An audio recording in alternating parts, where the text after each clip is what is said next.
जो प्रिय व्रत थे वो तो आप्त काम आत्मा राम थे, घर गृहस्थी को त्याग कर भगवान के भजन के लिए निकल पड़े थे। फिर उनका मन गृहस्थी में कैसे लगा? तब सुखदेव जी कहते हैं कि ब्रह्मा जी ने कहा कि बेटा विवाह कर लो। तो पिता की आज्ञा से उन्होंने विश्वकर्मा की पुत्री श्री बरहिष्मती से विवाह किया। इनके पुत्र हुए हैं श्री आग्नेत्र, आग्नेत्र के पुत्र हुए हैं नाभि। ये ही ऋषभदेव कहलाए हैं। और ऋषभदेव जी का विवाह हुआ है इंद्र की पुत्री जयंती से। इनके 100 पुत्र हुए हैं। ऋषभदेव जी अंत समय में भगवान का भजन करने के लिए घर से निकल पड़े। जंगल में जाकर के अपने वस्त्रों का त्याग करके, और कोई ध्यान ही नहीं कि मैं कैसा हूं। जब हम भगवान से जुड़ जाते हैं, भगवान में लग जाते हैं ना, तो शरीर का जो ज्ञान है, देहाभिमान है, वो अपने आप छूट जाता है। मैं कुछ हूं खत्म हो जाता है। श्री ऋषभदेव जी ने भगवान का भजन करके, वो 24 अवतार में एक अवतार थे, और उन्होंने अपने आप को परमात्मा के चरणों में समर्पित कर दिया। उनके सबसे बड़े पुत्र का नाम था भरत। एक दिन अपनी प्रजा को भरत जी उपदेश दे रहे थे। उपदेश देते हुए उन्हें सही मार्ग दिखा रहे थे, पर जिसके सर पर काम क्रोध लोभ का भूत चढ़ा हो, उसे भगवान की भक्ति और भक्ति की बातें समझ में नहीं आती। 5वीं क्लास के बच्चे को पीएचडी का सब्जेक्ट समझाओ, कैसे समझ में आएगा? जो गृहस्थी में उलझा है, भोगों में उलझा है, उसे भक्ति का विषय कैसे समझ में आएगा? जब तक आप इससे ऊपर नहीं उठेंगे, तब तक भक्ति का सब्जेक्ट समझ में नहीं आ सकता।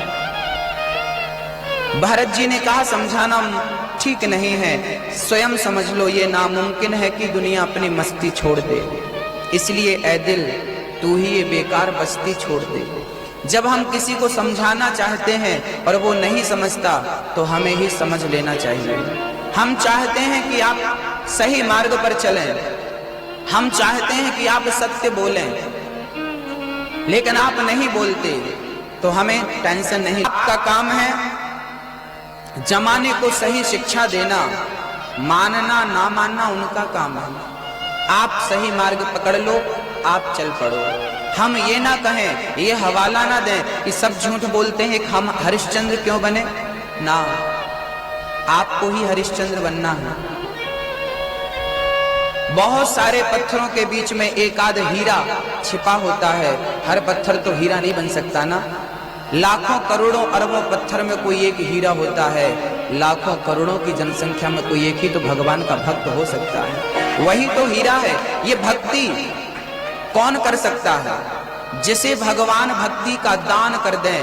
धन भगवान सबको देते हैं, पुत्र भगवान सबको देते हैं, संसार का सुख भगवान सबको देते हैं, लेकिन किस्मत वालों को भक्ति का दान करते हैं भगवान।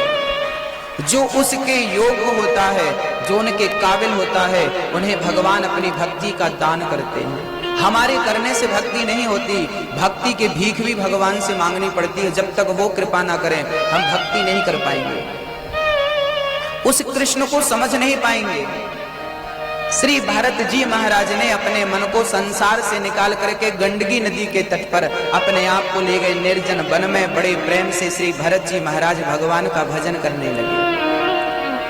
जमाने के बीच में रहोगे तो भजन नहीं कर पाओगे, माया घेर लेती है। भजन करने बैठे नाती आ गया, झंझट आ गए, काम आ गए, लोग आ गए, गृहस्थी आ गए, पड़ोसी आ गए, ना जाने क्या क्या। 3 बार भोजन भजन 1 बार, इसमें भी आते हैं विघ्न 1000। भजन करने बैठो झंझट, इसलिए भजन एकांत में किया करो।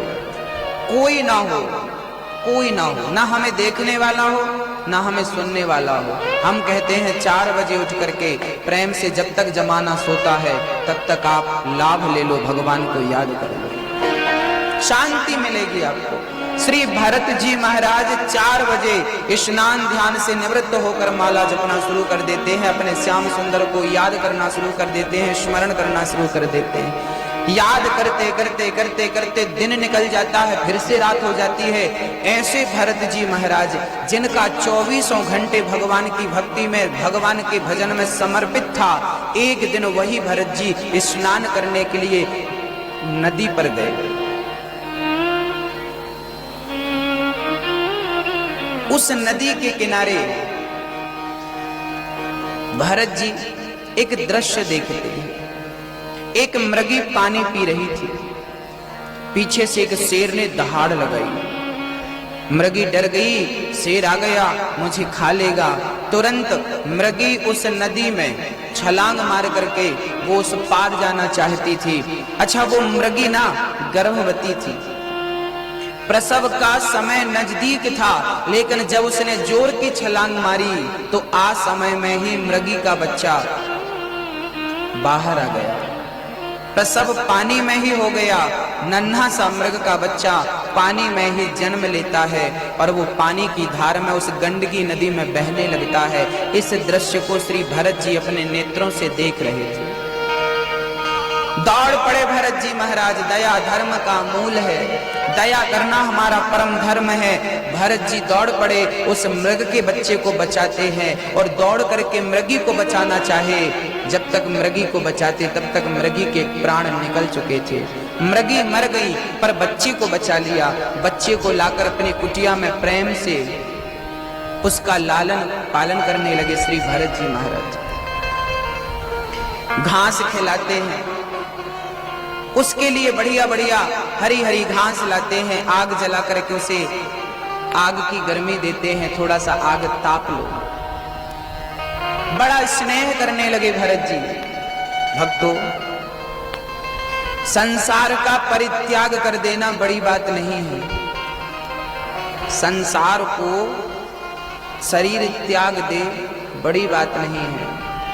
मन पता नहीं कब किसको अपना मान ले, मन संसार को त्याग दे, ये बहुत बड़ी बात है। श्री भरत जी का मन उस मृग में लग गया, उस मृग में लग गया और दिन रात उसकी सेवा करते करते भरत जी पहले 24 घंटे स्मरण करते थे भगवान का।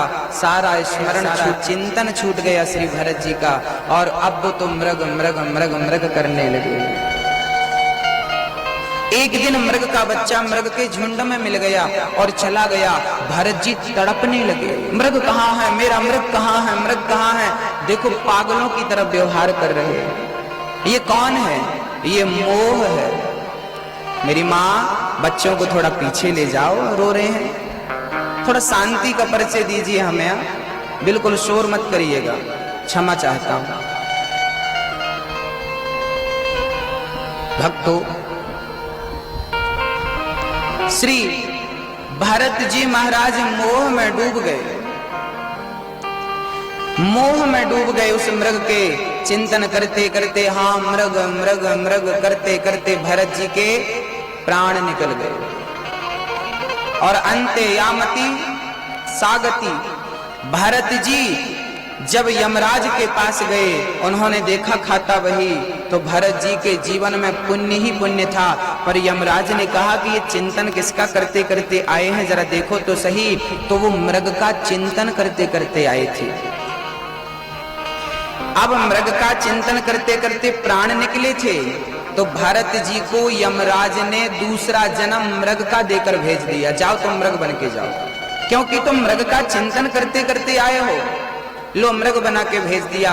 एक तपस्वी को, एक साधु को मृग का स्मरण हुआ तो दूसरे जन्म में खुद को मृग बन के आना पड़ा। इसलिए साधु जन कहते हैं, शास्त्र कहते हैं कि स्मरण मरते समय भगवान का होना चाहिए, मरते समय स्मरण श्याम सुंदर का होना चाहिए। किसी व्यक्ति विशेष का स्मरण मत कर लेना, वही बनना पड़ेगा हमें, गति बिगड़ जाएगी। भरत जी मृग बन करके आ गए। चूंकि वो साधु थे, चूंकि वो संत थे, भक्ति थी, इसलिए उन्हें सारा स्मरण बना रहा और उन्होंने जल्दी से मृग की योनि को त्याग कर पुनः मनुष्य का देह पाया। और अब भरत जी महाराज ने संकल्प कर लिया कि अब गलतियां नहीं करूंगा, क्योंकि मैंने एक लापरवाही की तो मेरे को मृग बनना पड़ा। मेरी माँ मरते समय अपने मन को भगवान से जोड़ देना, नहीं 84 के चक्कर से कभी निकल ना पाएंगे। हम अभी भी 84 के चक्कर में फंसे हुए हैं। पुनरपि जननम पुनरपि मरणम पुनरपि जननी जठरे शयनम, बार बार आना बार बार जाना, ये जन्मों से करोड़ों जन्मों से लगा है। अब ये मनुष्य का देह देकर के भगवान ने बड़ी कृपा करी है। अब ये मनुष्य का तन पा करके अब परमात्मा को पालो और आवागमन के चक्कर से सदा सदा के लिए मुक्त हो जाओ। और इस मनुष्य का तन पाकर के भी हमने ईश्वर को नहीं पाया तो याद रखना कि आपने एक बहुत बड़ा अवसर खो दिया। ईश्वर को पाने का अवसर, परमात्मा को पाने का अवसर, आत्म कल्याण करने का जो अवसर हमें ईश्वर ने दिया था वो हमने खो दिया। भक्तों, कम ही ये अवसर मिलते हैं। मनुष्य के शरीर से ही परमात्मा को पाया जा सकता है। बताइए, कुत्ता बिल्ली पशु पक्षी क्या भगवान का भजन कर सकते हैं? क्या वो भगवान को पाने में सक्षम है? कहें मैया, ओ मेरी माँ, क्या वो भगवान को पा सकते हैं? नहीं, केवल हम पा सकते हैं। बड़े भाग्य मानुष तन पावा, हम पा सकते हैं। एक जंगल की शेरनी जा रही थी।